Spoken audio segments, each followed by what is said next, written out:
avec Kylian Mbappé, il y a du monde à gauche. Karim Benzema qui a Théo Hernandez dans son dos, la frappe. Oh oui, le but, le chef-d'œuvre, le bijou, signé Karim Benzema qui vient envelopper délicieusement ce ballon dans la lucarne opposée.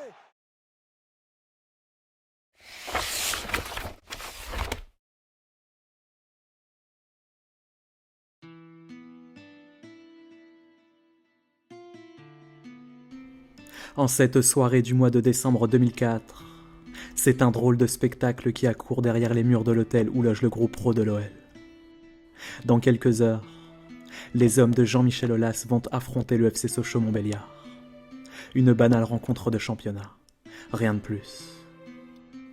Mais pour Juninho, Eric Abidal et autres Sylvain Wiltord, le véritable événement du jour, c'est plutôt la présence d'un certain Karim Benzema à leur côté. Un petit nouveau qu'ils ont eu l'habitude de côtoyer à l'entraînement, mais qui n'avait jusque-là pas encore goûté à un déplacement en pro. Et bien entendu, qui dit première fois, dit également bizutage.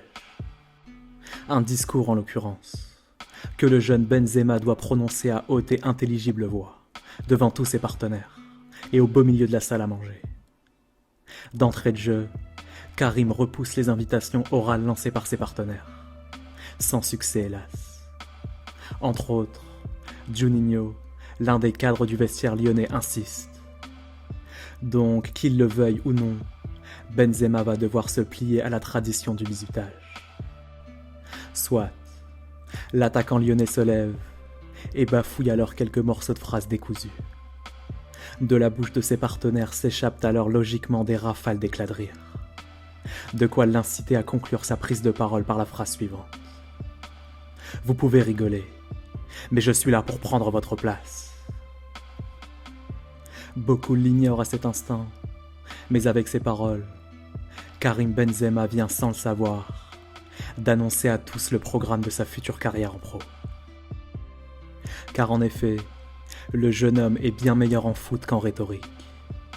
Originaire de Bron, en banlieue lyonnaise, il est un pur produit du centre de formation de l'OL. Un footballeur labellisé 100% 69, qui depuis son plus jeune âge, évolue au poste d'attaquant de pointe, à l'image du Brésilien Ronaldo, son idole de jeunesse à la fin des années 90. Au sein des catégories de jeunes, Benzema se distingue d'ailleurs assez rapidement par sa double habileté en matière de foot. Habileté face au but d'abord, quand il s'agit d'envoyer la balle au fond des filets, mais aussi et surtout, habileté technique balle au pied, capable d'éliminer par des dribbles dévastateurs son vis-à-vis. À partir de 2002 néanmoins, il est concurrencé dans ce registre par la signature d'un certain Hatem Ben Arfa, en provenance de l'INF Clairefontaine. Dans l'esprit de tous les éducateurs lyonnais, le verdict de la concurrence entre les deux joueurs est alors limpide. Sans l'ombre d'un seul doute, Ben Arfa est le plus doué de tous parmi le centre de formation lyonnais. Le futur joueur de Newcastle cristallise à lui seul toutes les attentions et toutes les spéculations de l'institution OL. Passé 2002 donc, Benzema progressera dans l'ombre de la future star qu'est censée devenir Ben Arfa en pro. Par ailleurs, une progression quelque peu entravée par des difficultés sur le plan physique. L'un de ses anciens formateurs se souvient.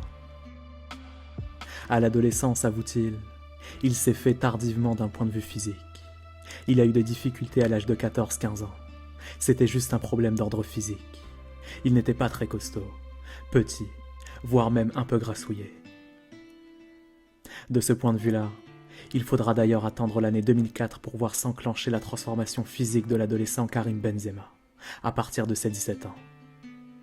Une année qui, hasard ou non, coïncide avec son intégration en équipe de France de jeunes. Aux côtés d'Hatem Ben Arfa, de Jérémy Ménez et de Samir Nasri, il fait partie de la génération championne d'Europe des moins de 17 ans au printemps 2004. Celle que les médias appelleront bientôt la génération 87. De ces 4 joueurs pourtant, Benzema est sans doute celui sur qui les spéculations sont les moins favorables de toutes.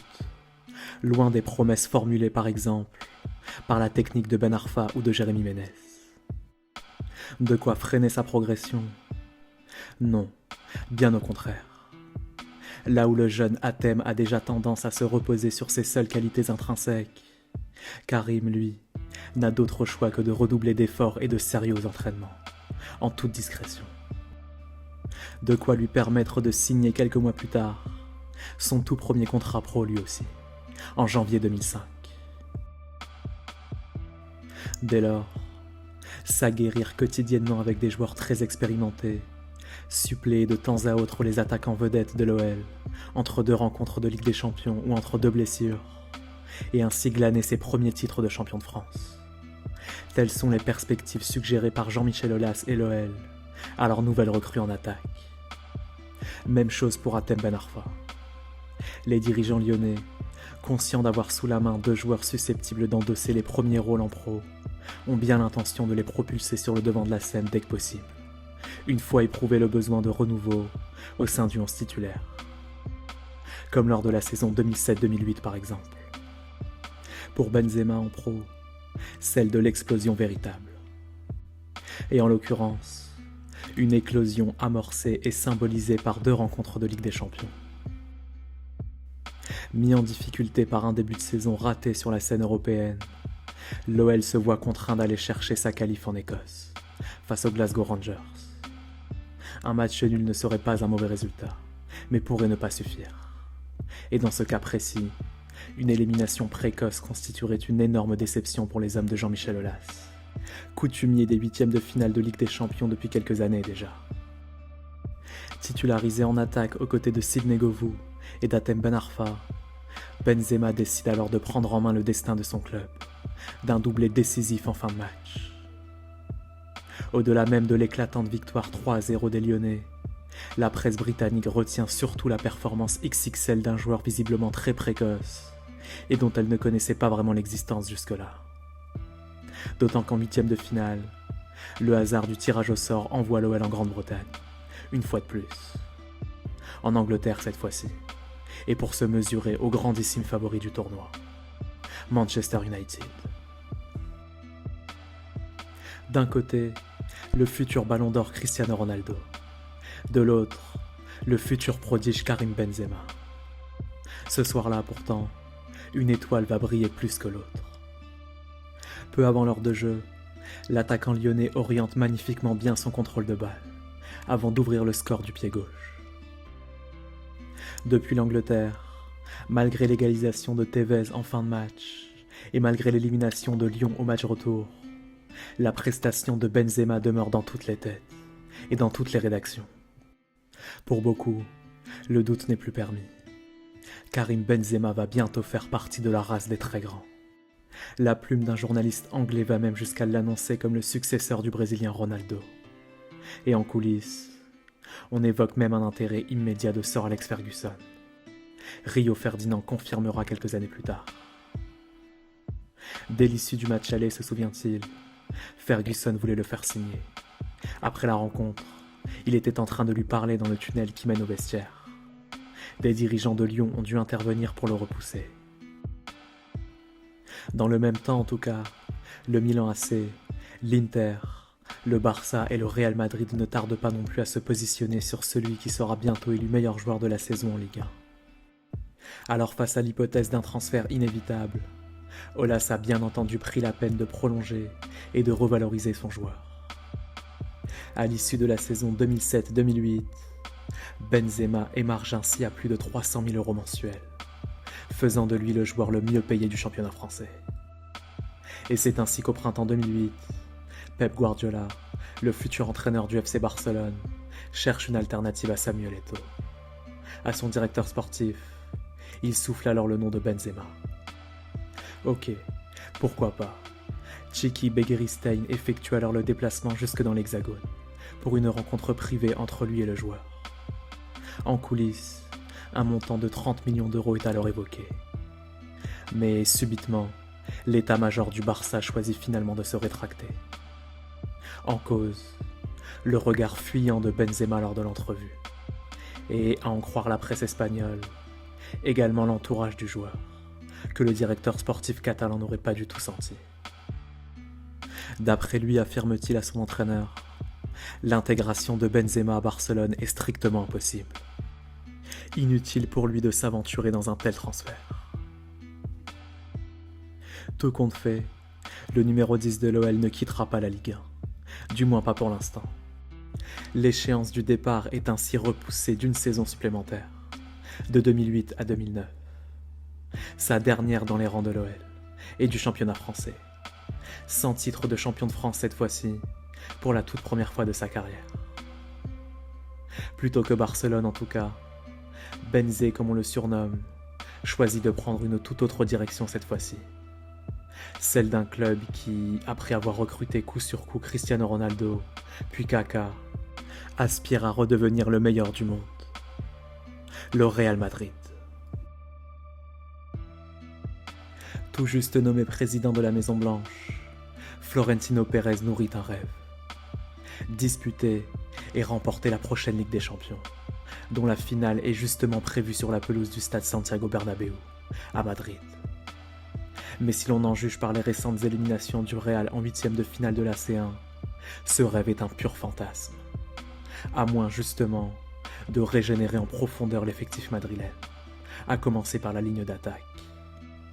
Et c'est justement dans cette perspective que s'inscrit entre autres la trentaine de millions d'euros investis par le Real sur Benzema. Pourtant, malgré le tapis rouge médiatique que lui déroulent les journaux madridistes, l'ancien Lyonnais va vite comprendre qu'en Liga, il est encore loin, très loin du compte. Certes titulaire en début de saison, il est assez vite relégué sur le banc de touche par Manuel Pellegrini, qui, bien souvent, lui préfère l'Argentin Gonzalo Higuaín. Moins habile techniquement certes, mais beaucoup plus solide, et surtout beaucoup plus efficace en pointe. Et quand il entre en jeu, l'évidence est flagrante. Physiquement, Benzema est un intrus au Real. Un joueur dont les kilos en trop sont littéralement incompatibles avec l'intensité de la Liga. Cause ou conséquence de cet état de fait, Benzé peine à s'intégrer à Madrid. Lire dans son regard suffit à prendre la mesure du malaise qu'il semble éprouver en Espagne. Lui qui ne parle toujours pas la langue de Cervantes et qui affiche en permanence l'attitude d'un jeune homme silencieux, plutôt introverti, voire carrément je m'en foutiste. Alerté par la situation et désireux de ne surtout pas revivre le fiasco Nicolas Anelka, les dirigeants madrilènes finiront même par intervenir, quitte à le confier à un professeur d'espagnol par exemple. Côté foot cette année-là, le rêve de Florentino Pérez vole en éclats dès le huitième de finale de la Ligue des Champions, perdu face à l'Olympique Lyonnais. Comme un symbole, Benzema n'assistera que partiellement à la double confrontation, remplaçant au match aller, blessé au match retour. Bref, inutile de chercher plus loin. L'an 1 de Benzema au Real ressemble à un véritable cauchemar. Plus encore si l'on met dans la balance son absence de la liste des joueurs retenus pour disputer le Mondial 2010 avec l'équipe de France. Et doublement plus encore si l'on y ajoute la tempête médiatique soufflée par la fameuse affaire Zaya dès le printemps 2010. Une année noire donc, à oublier au plus vite. Mais l'avantage avec une première saison à ce point-là ratée, c'est que les suivantes ont toutes les chances d'être meilleures que les précédentes. Si tant est qu'en interne, le club et le joueur concerné aient tout de l'humilité de tirer les leçons de leur échec, histoire de prendre enfin les décisions qui s'imposent. Et à partir de 2011 en effet, c'est exactement ce qui va se passer pour le Real Madrid et pour Karim Benzema. Sous les ordres de son tout nouvel entraîneur, José Mourinho, l'attaquant français se voit soumis de fait à l'exigence quotidienne du très haut niveau. Car bien entendu, si le Portugais a signé au Real, ce n'est certainement pas pour faire des concessions avec ses joueurs, ni même le moindre état d'âme. Une méthode certes un peu violente au départ, surtout pour un joueur issu de la Ligue 1, mais qui finit par porter ses fruits. De 2011 à 2013, pour la première fois de sa carrière en Espagne, Benzema parvient enfin à enchaîner les matchs et les buts. Pas de quoi s'imposer comme le meilleur buteur du club, forcément loin derrière les statistiques PlayStation de Cristiano Ronaldo, mais de quoi convaincre Mourinho de bousculer la hiérarchie en attaque avec Higuaín. Entre la Coupe du Roi, le championnat d'Espagne et la Ligue des Champions, l'entraîneur portugais choisit d'alterner entre ces deux attaquants de pointe pour épauler Cristiano Ronaldo. Une Coupe du Roi et un championnat d'Espagne que la Maison Blanche finit d'ailleurs par chipper à l'éternel rival barcelonais. De l'autre côté des Pyrénées, on espère alors pouvoir enfin capitaliser la réussite madrilène de Benzema sur la scène nationale, qui plus est au lendemain de la catastrophe Naïsna 2010. Si refondation il doit y avoir en équipe de France, c'est avec Benzema en leader de l'attaque tricolore qu'elle peut et qu'elle doit s'opérer. Laurent Blanc lui-même en a conscience, bien décidé à faire de l'attaquant madrilène son titulaire indiscutable en pointe. Dans la mesure où Benzema performe avec le Real, pense-t-il alors, au sein du championnat le plus relevé de la planète, il doit également pouvoir le faire en bleu. Sur le papier, effectivement, le raisonnement se tient. Mais dans la réalité des faits, il ne tient plus vraiment. D'un match à l'autre, force est d'admettre en effet que Benzema peine à s'imposer comme un leader en bleu, notamment lors des rencontres décisives. Indépendamment de quelques bonnes performances en phase de qualif, face à des adversaires plus ou moins insignifiants, c'est surtout l'Euro 2012 qui apparaît comme un échec personnel pour lui, transparent lors du tournoi, et incapable de sonner la révolte de ses coéquipiers face à l'Espagne en quart. Un problème de sélectionneur ? Peut-être, ou peut-être pas, car dans la foulée de l'Euro, Deschamps a beau lui réitérer sa confiance en sélection, et l'équipe de France a beau réaliser une Coupe du Monde 2014 satisfaisante, rien n'y fait. Malgré les buts décisifs de temps à autre, Mister Karim au Real n'est pas du tout le même que Dr Benzema en équipe de France. Ne serait-ce que dans le regard vide qu'il affiche sur le terrain quand il évolue en bleu. Une schizophrénie interprétée par une partie de l'opinion publique comme un déficit de motivation du joueur en sélection, allant même jusqu'à spéculer sur le pourquoi de son silence lors de la Marseillaise. Comme si, d'une certaine manière, le coq tricolore ne trouvait pas suffisamment grâce aux yeux de Benzema. Le problème, c'est qu'à force de spéculer sur l'extra-sportif, on en vient à oublier de parler football. À oublier par exemple de préciser que si Benzema ne parvient pas à se muer en leader charismatique de l'équipe de France, c'est d'abord parce que même au Real, il ne l'a jamais été. À Madrid en effet, le leader numéro 1 de l'attaque merengue se nomme Cristiano Ronaldo, et personne d'autre. À côté du numéro 7 portugais et de ses statistiques proprement délirantes, Benzema n'est rien d'autre qu'un adjoint. Un adjoint talentueux certes, mais un adjoint quand même, qui n'a pas du tout l'âme d'un leader. On en oublie également de constater qu'au Real, Benzema peut compter sur l'incroyable justesse technique de ses milieux de terrain et sur une tactique tournée vers l'offensive, loin de la prudence façon Didier Deschamps en bleu.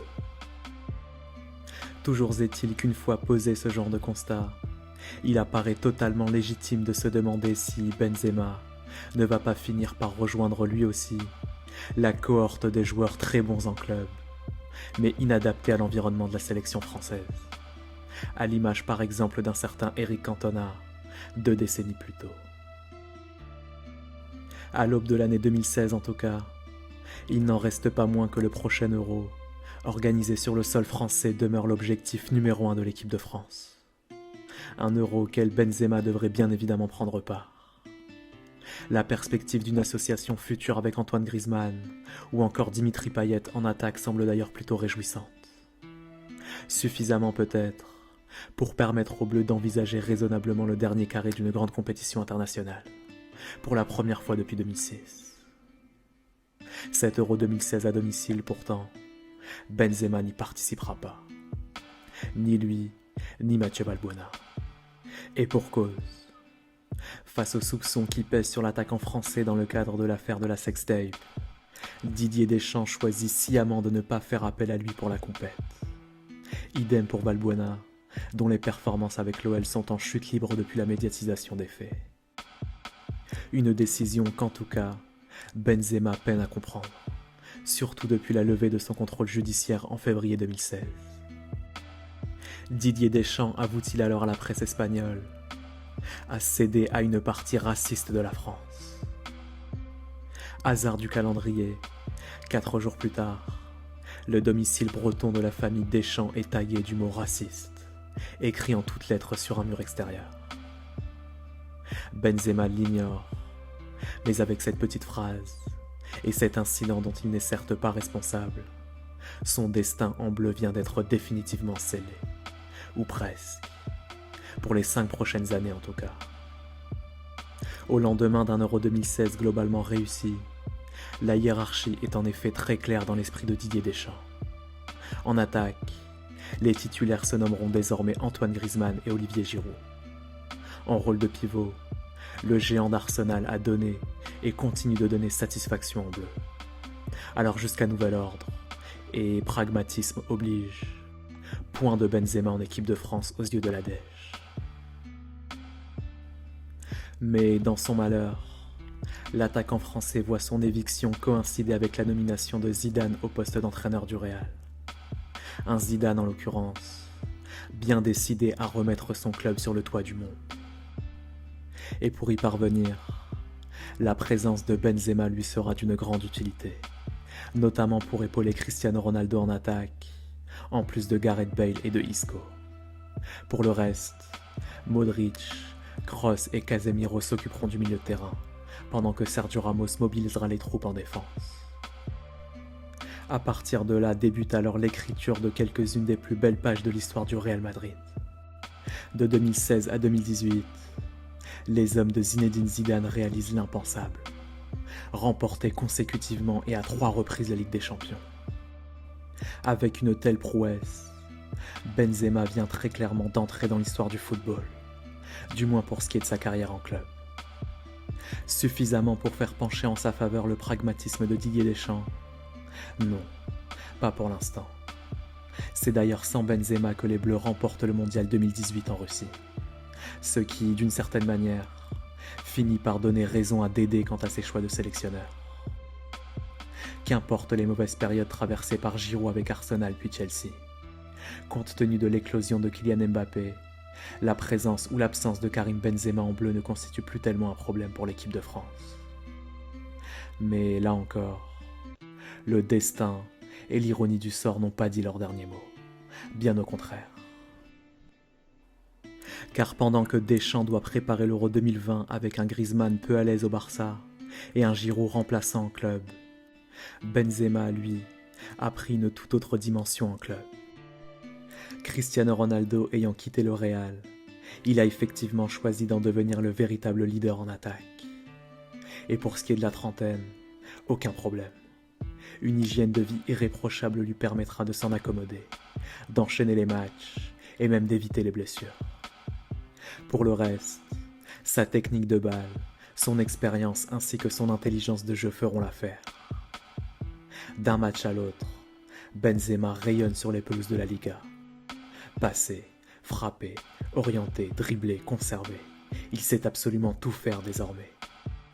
En théorie, l'ancien Lyonnais n'est rien d'autre qu'un joueur vieillissant, dont les plus belles années sont a priori derrière lui. Mais sur la pelouse, il est un joueur qui survole les débats, allant même jusqu'à rendre meilleurs ses partenaires sur la pelouse. Comble de l'ironie, Kabenwebe semble même progresser et devenir chaque week-end meilleur que le précédent, là où nombre d'autres joueurs aussi titrés que lui auraient sans doute choisi de se reposer sur leur laurier, en attendant tranquillement la fin de carrière, en MLS ou ailleurs. En résumé, tout simplement l'un des meilleurs attaquants du monde sur la période 2020-2021. Un attaquant qui, contre toute attente, est redevenu 5 ans plus tard international tricolore, sur décision de Didier Deschamps quelques semaines seulement avant le début de l'Euro 2020. Le temps pour Benzema de se livrer à une intégration de dernière minute et de maintenir à lui seul son équipe en vie lors du tournoi, jusqu'à la 80e minute du 8e de finale face à la Suisse. En guise de maigre consolation, l'attaquant madrilène guidera malgré tout les Bleus vers le titre final de la Ligue des Nations quelques mois plus tard. En attendant d'ici là, le Mondial 2022 au Qatar. Bien des années plus tôt, Quand José Mourinho s'était fendu d'une comparaison peu flatteuse entre un chat et son attaquant de l'époque, le coach portugais ne croyait pas si bien dire en réalité. Car tel un chat, Karim Benzema peut lui aussi se vanter d'avoir eu plusieurs vies, du moins pour ce qui est de sa carrière en équipe de France. Et ballon d'or ou pas ballon d'or, cette carrière demeurera quoi qu'il en soit, celle d'un joueur de légende.